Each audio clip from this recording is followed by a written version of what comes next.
Whether it's ancient combat or modern sport, winning is what it's all about. But how do you win?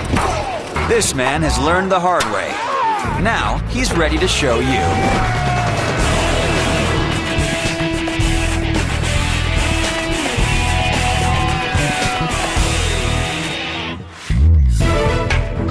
We've all heard of the Musketeers, the courageous cavaliers of countless movies. They lived by a code of chivalry, fighting gallantly for the honor of their king. The old medieval knights with their axes and maces were swept aside by regiments of musketeers. But the most feared weapon of the musketeers was this. In the right hands, the sword was powerful, accurate, and deadly.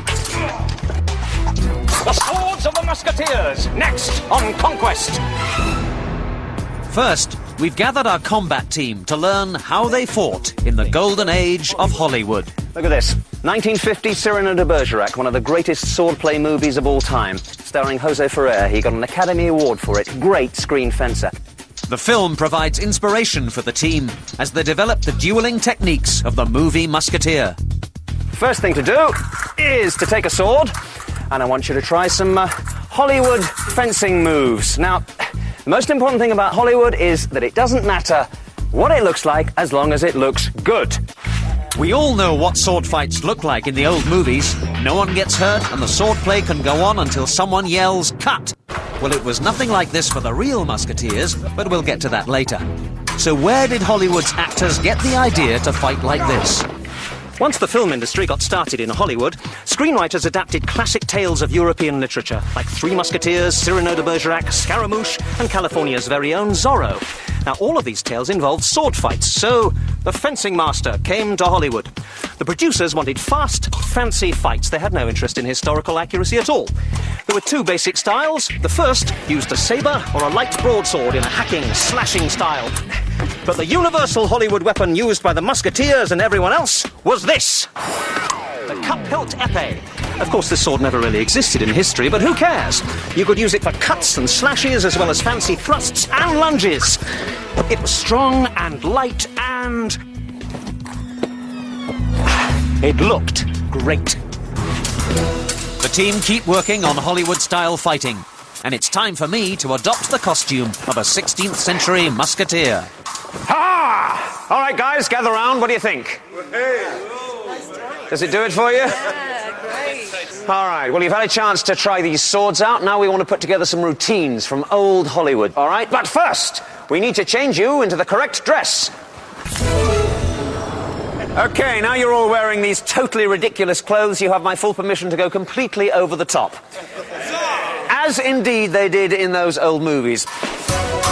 Now that they've practiced on their own, the team is ready to learn some full-length Hollywood fight routines. All right, guys, gather round, gather round. A lot of the fighters and the fight directors in those days were extremely good. Often they had a very short time to get their fights together. So they needed some routines that everyone understood and that everyone knew. For instance, I have a routine which I call the Flynn, after Errol, obviously, which is absolutely straightforward. It's simply a cut here, and a cut there, and a cut there, and then we go into the low line, there, there, there, there. Now you go, do it back to me. And 1, 2, 3, 4. 1, 2, 3, 4. And you can do that for about 20 minutes and it's not too exhausting, all right? Now, the next one, for instance, is called a box. In this one, I simply box in my opponent with a thrust to that shoulder and that shoulder. Now the hip, hip. There. Okay, do the same back to me with cuts. Here we go. High, high, low, low, all right? And here's another section that I call the ripostes, which is simply my thrust to your shoulder, come back to my shoulder, I come back to yours, you come back to mine, I bind you under, I come to the other shoulder, you come to my shoulder, there, there, there. Absolutely simple, but it looks good, especially in close-ups. Let's just speed it up a little, and 1, 2, 3, 4, bind down, or 1, 2, 3, 4. The team is getting the thrust of swordplay for the movies. Adrian and Marlon go first.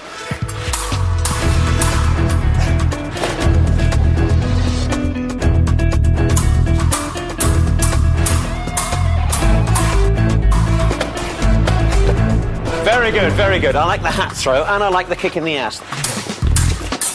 Chris and Doug demonstrate with an aggressive-looking fight that involves simply moving around an invisible circle.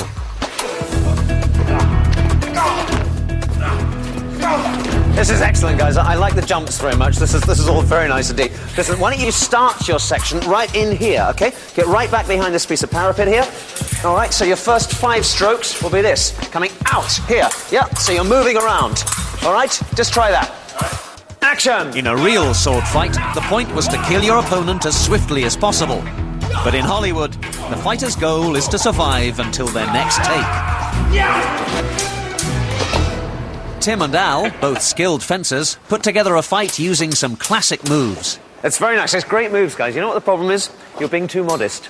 All right? Now, in Hollywood, you absolutely had to let it rip. So exactly those strokes make them much, much bigger. And also, you've got this great parapet back here, so you want to use it.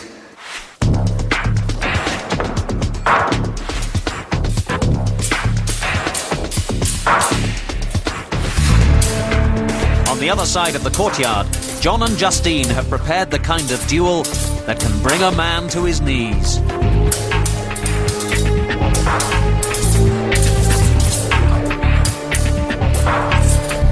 Excellent. And you're in the classic Hollywood clinch now, all right? At this point, you would say something like, you're my kind of girl, and you'd probably kick him, all right? So let's do that again.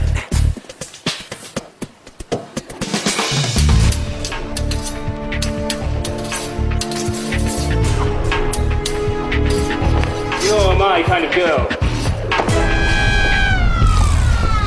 Don't worry, it's nothing he uses. Now that we've perfected that, and the other techniques, You guys can now use all the routines that we've gone through, put them all together in a single fight, which will be the 3 Musketeers against the Cardinal's Guard, and involving a Scarlet Woman.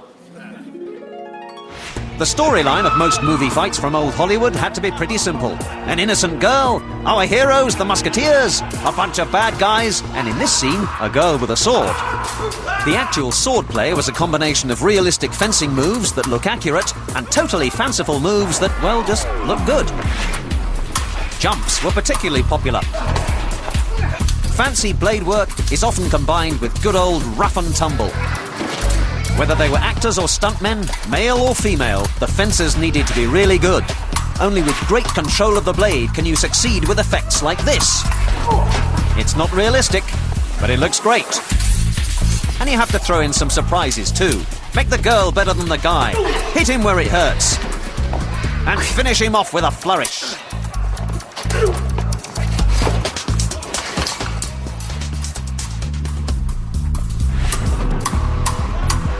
A skilled fight director will give his actor fencing moves that reflects his character. And in the case of the bad guy, a certain death.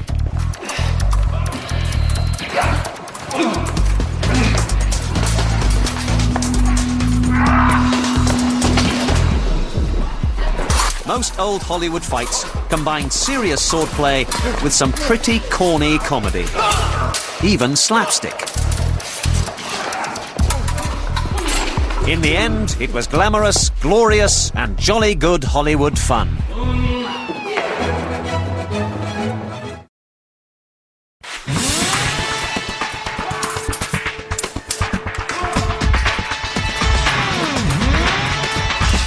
We've all had a blast recreating Hollywood, and it is all a magnificent lie.